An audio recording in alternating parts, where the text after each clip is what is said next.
கிறிஸ்துவுக்குள் மிகவும் பிரியமான தேவனுடைய பிள்ளைகளே, இந்த காலை நேரத்திலே உங்களை சந்திப்பதிலே மிகுந்த மகிழ்ச்சி அடைகிறேன். கர்த்தர் ஒவ்வொரு நாளும் நம்மை நித்தமும் போஷித்து பாதுகாத்து நடத்தி வருகிறது நினைத்து கர்த்தரை ஸ்தோத்திரிக்கிறேன். இன்றைக்கும் தியானத்துக்கு எடுத்துக்கொண்ட வேத வசனம் சங்கீதம் 82 3வது வசனம். ஏழைக்கும் திக்கற்ற பிள்ளைக்கும் நியாயம் செய்து சிறுமைப்பட்டவனுக்கும் திக்கற்றவனுக்கும் நீதி செய்யுங்கள். திக்கற்றவனா ஒன்றுமே இல்லாதவன், தாய் தகப்பன் இல்லாதவன், அனாதை, எல்லாராலும் கைவிடப்பட்டவன், அப்படிப்பட்டவர்களுக்கு நீங்கள் உதவி செய்யுங்க அப்படின்னு சொல்கிறார். நீதி செய்யுங்க அப்படிங்கிறார். அப்படியாக ஒரு பெரிய ராஜா வந்து அப்படியே வெளியே உலாவு போகும்போது ஒரு சிறந்த ஞானி ஒருவர் வருகிறார். அந்த ஞானியும் வெறும் பேசிக்கிட்டே போகிறார். இந்த ராஜா என்ன சொல்கிறாரு, இன்றைக்கி நம்ம வீட்டில் கல்யாணம், எல்லாரையும் வரவழைச்சிருக்கேன், நிறைய பேர் எல்லாருக்கும் சாப்பாடு போட போகிறேன் அப்படின்னு சொல்லிக்கிட்டே இருக்கிறார். அப்படியா அப்படின்னு அந்த ஞானி கேட்டுக்கிட்டே இருக்கார். அந்த ஞானிக்கு ஒரு பழக்கம் என்னென்னா, எந்த உயிரினங்களை பார்த்தாலும் பேசிடுவார். அதாவது ஒரு எறும்பு போகுதுன்னு வச்சுக்கங்க, ஒரு பாம்பு போகுதுன்னு வச்சுங்க, ஒரு மிருகம் போகுதுன்னு வச்சுங்க, அவங்கள்ட்ட பேசிடுவார். அப்படியாக இந்த எறும்புலாம் சாரசாரையாக போகுது. வரிசையாக போகும்போது அந்த எறும்புக்கிட்ட பேசுகிறாரு அந்த ஞானி. எறும்புகளே எங்கே போகிறீங்க அப்படின்னு கேட்குறாரு. இன்றைக்கி ராஜா வீட்டில் கல்யாணம், நாங்கள் எல்லாம் சாப்பிட போகிறோம் அப்படின்ட்டு போகுது. சந்தோஷமாக போகுது.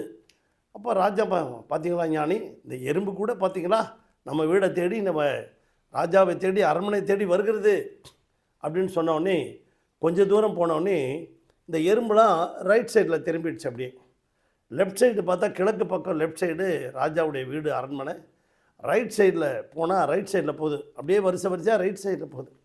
ஞானி கேட்குறாரு, என்னப்பா இந்த எறும்பு பூரா உங்கள் வீட்டை நோக்கி போகாமல் ரைட்டில் போகுது, என்னன்னு தெரியலையே, சரி எங்கே போகுதுன்னு பார்ப்போம் அப்படின்னு எறும்பு பின்னாடியே போனாங்கன்னா அங்கே ஒரு ஏழை குடியானவன் வீடு. அவன் அந்த அந்த விவசாயிக்கு, அவனோட வேலை செய்கிற, அவனுக்கு வயலில் வேலை செய்கிற அவனுக்கு ஒரு சாப்பாடு போட்டுட்டு, அவங்களுடைய தாய் தகப்பனுக்கு போட்டுட்டு சாப்பாடு போட்டுட்டு, மீதி இறஞ்சி போன சாப்பாடுகள்லாம் அப்படியே விட்டுட்டான், எடுக்கலை. அப்போ இந்த எறும்புகள்லாம் போய் அந்த இறஞ்சி போன சாப்பாடு அரிசியெல்லாம் அந்த சாதத்தெல்லாம் சாப்பிட்டுட்டு ஒரே திருப்தி ஆகி அப்படியே சந்தோஷமாக திரும்பி வருது. அந்த எறும்பெல்லாம் அப்படி பேசிட்டு வருது, பா இன்றைக்கி ராஜா வீட்டு சாப்பாடை விட இந்த சாப்பாடு தான்ப்பா நமக்கு பெரிய சாப்பாடு அப்படின்னு சொல்லி திருப்தியாக சந்தோஷமாக வருது.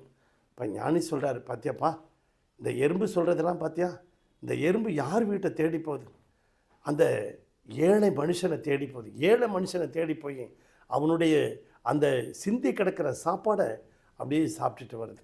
அவனுக்கு ரொம்ப வெக்கமாக போயிடுச்சு. ஏன்னா அவன் ரொம்ப பெருமையாக பேத்திக்கிட்டான், எனக்கு எல்லாம் பெரியவங்க வராங்க, அவங்க வராங்க, இவங்க வராங்க. ஆனால் ஏழைகளை, திக்கற்ற பிள்ளைகளை நாம் போஷிப்போமா?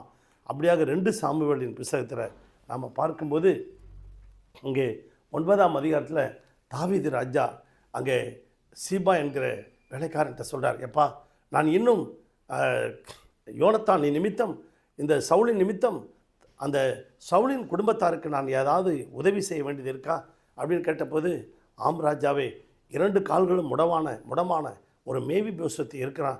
அவன் எங்கே இருக்கான்? லோத்தேபாரில் மாகீர் வீட்டில் இருக்கிறான்.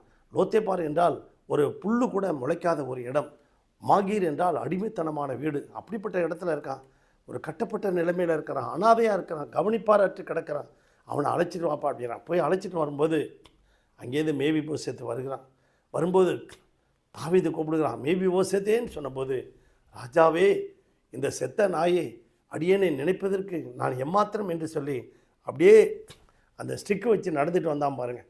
அதை போட்டுட்டு தாவீது ராஜாவோட காலில் விழுந்துட்டான்.